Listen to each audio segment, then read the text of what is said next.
মাননীয় সংসদ সদস্য জনাব ডক্টর মোহাম্মদ শফিকুল ইসলাম,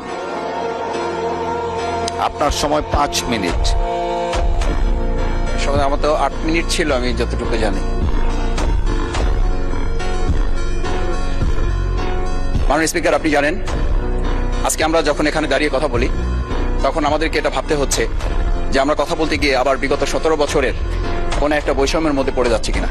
কিন্তু আমাদেরকে এটা ভাবতে হচ্ছে, আমরা যখন এখানে দাঁড়িয়ে কথা বলছি, আমাদের কথা বলার সময় শহীদ শরীফ ওসমান হাদি ইনসাফের পক্ষে কথা বলার সময় বলেছিল, আমার প্রতি যে জুলুম করবে আমি তার সাথেও ইনসাফ করতে চাই। আমরা লক্ষ্য করেছি এই সরকার প্রতিষ্ঠিত হওয়ার পর শরীফ ওসমান হাদির ব্যাপারে তার বিচারে কতটুকু কার্যকারিতা নিয়ে এসেছে তা আমরা এখন পর্যন্ত জানতে পারিনি। আমার মনে হয় আমরা সংবিধান নিয়ে ঘাটাঘাটি করতে করতে যদি সংবিধানই আমাদের রক্ষা করতে পারত, তাহলে সংবিধান আমাদেরকে বলে দিত যে আমাদের সেদিন বালু ট্রাক সরানোর ক্ষেত্রে সংবিধানের পৃষ্ঠা আমাদেরকে খুঁজতে হতো। সংবিধান যদি আমাদেরকে রক্ষা করতে পারত, তাহলে 72-এর সংবিধানের আলোকে আজকে আমাদের এখানে থাকার কথা না। আমি শফিকুল ইসলাম মাসুদ, আমার এখন জেলখানায় থাকার কথা। সংবিধান যদি মানতে হতো, তাহলে আমাদের মাননীয় প্রধানমন্ত্রী বাংলাদেশে থাকার কথা না, ওনার দেশের বাইরে থাকার কথা। সংবিধান মানতে হলে বর্তমান স্বরাষ্ট্রমন্ত্রীর এখন দেশের বাইরে থাকার কথা ছিল। সংবিধান মানতে হলে যে বাচ্চাদেরকে আজকে এখানে শিক্ষা দেওয়া হচ্ছে, দীক্ষা দেওয়া হচ্ছে, কিংবা তাদেরকে কোনো কোনো ক্ষেত্রে দাসদের সাথে তুলনা করা হচ্ছে, সেই বাচ্চাদের নিয়ে আমরা এই সরকার দলের লোকদেরকে, সরকার দলের সম্মানিত নেতৃবৃন্দকে আমরা চোখের পানিও ফেলতে দেখেছি। আবার কাউকে কাউকে কথা বলতেও শুনেছি যে এই সমস্ত বাচ্চাদের, আমরা তাদের শিক্ষার্থীদের আন্দোলনের সাথে আমাদের কোনো সম্পর্ক ছিল না। আমরা খুব লজ্জিত হই মাননীয় স্পিকার, আমাদের এই বর্তমান সময় আমরা যদি এটা খেয়াল করি যে আমাদের বাংলাদেশের এই বর্তমান প্রেক্ষাপটটা নতুন করে এখন যে গণভোটের যে আজকে ন্যায্যতা অন্যায্যতা, সাংবিধানিক পৃষ্ঠা, লাইন, অক্ষর, দাড়িকমা আমাদেরকে শেখানোর চেষ্টা করা হচ্ছে, যদি সেটা হতো তাহলে বাংলাদেশ জাতীয়তাবাদী দলের সম্মানিত মহাসচিব তিনি কয়েক হাজার পুলিশের বেষ্টনীর মাঝখানে একা একটা মোবাইল নিয়ে তাকে আমরা দাঁড়িয়ে থাকতে দেখেছি, তখন সংবিধান আমাদেরকে রক্ষা করতে পারে নাই। মাননীয় স্পিকার, আমি 350 মামলা নিয়ে 7 মাসের ব্যবধানে, আপনিও আমার 2-1টা মামলাতে আপনি আমাকে সহযোগিতা করেছেন, সেটা এই সুযোগে ধন্যবাদ জানাতে চাই। আমার 350 মামলা জামিন করতে 7 মাস সময় লেগেছে, আমার বের হতে সময় লেগেছে 4.5 বছর।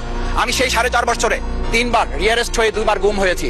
আমি তখন ডিজিএফআই, এনএসআই, ডিবিএসবির কাছে জানতে চেয়েছিলাম, আমার সামনে দিয়ে বড় বড় নেতারা বের হয়ে যাচ্ছে, আমার অপরাধটা কি? তখন বলেছিল তারা হুমকি না, হুমকি হচ্ছেন আপনারা। আমাদেরকে যখন শেখ হাসিনার শেষ সরকার নিষিদ্ধ করেছিল, তখন তারা 14 দল মিটিং করে বলেছিল এই জামাত শিবির হচ্ছে সবচেয়ে বড় সমস্যা, তাদেরকে নিষিদ্ধ করলে এই আন্দোলন থেমে যাবে। আজ একটা কথা পরিষ্কার বলতে চাই, এই গণভোট নিয়ে আমাদের মাথা ব্যথার মূল কারণ হচ্ছে এখানেই শেখ হাসিনা আমাদেরকে যথার্থ টার্গেটটা করেছিল। সেই টার্গেটের মূল লক্ষ্য ছিলাম আমরা। আমাদেরকে বলা হয়েছিল একটা গুলি করলে একটা সরে বাকিগুলো লড়ে না, সেই লড়ে না লোকগুলো ছিলাম আমরা মাননীয় স্পিকার, যার কারণে আমাদেরকে তারা ভয় পায়। আমরা এখন বর্তমান সময় ভিডিও দেখতে পাই যে শেখ হাসিনা বাইরে থেকে বলেছিল আমরা এই দলকে ভোট দিতে বললাম, আর সেই দল আমাদের সাথে আবার বিশ্বাসঘাতকতা করেছে। আমরা সেই শেখ হাসিনার বক্তব্য শোনার পর আমরা কাউকে আজকে এখানে বলতে শুনে নাই শেখ হাসিনার ওই বক্তব্য সঠিক নয়, এই মানুষ প্রতারিত হয়েছে, বেইমানি করা হয়েছে। আবার যদি গণভোট, জুলাই সনদ নিয়ে এই জাতির সাথে প্রতারণা করা হয়, তাহলে মূল্য দিতে হবে শুধু নয়, আবার আমাদেরকে 17 বছরের সেই জেল জুলুম, নিপীড়ন, গুম খুনের জায়গায় আমাদেরকে ফিরে যেতে হবে। আমি মনে করি পরিষ্কার বক্তব্য, গণভোটের প্রতি সমর্থন না জানিয়ে জুলাই সনদকে যদি আজকে ইগনোর করা হয়, তাহলে আমাদেরকে কিন্তু আবার সেই গুম খুনের আয়না ঘরের দিকে আমাদেরকে ধাবিত করা হবে। আমি মনে করি গণভোটের বিরোধিতা করার অর্থ হচ্ছে আমরা আয়নাঘরকে সমর্থন করতে চাই। গণভোটের বিরোধিতা করা মানে হচ্ছে 70% মানুষকে আমরা অনিচ্ছাভাবে তাদেরকে আবার ধিক্কার জানাতে চাই। আমি এখানে স্পষ্ট বলতে চাই, আপনারা যেমন 51% সমর্থন নিয়েছেন, 70% প্রায় জনগণ কিন্তু গণবিপ্লবের, গণভোটের পক্ষে তারা রায় দিয়েছে।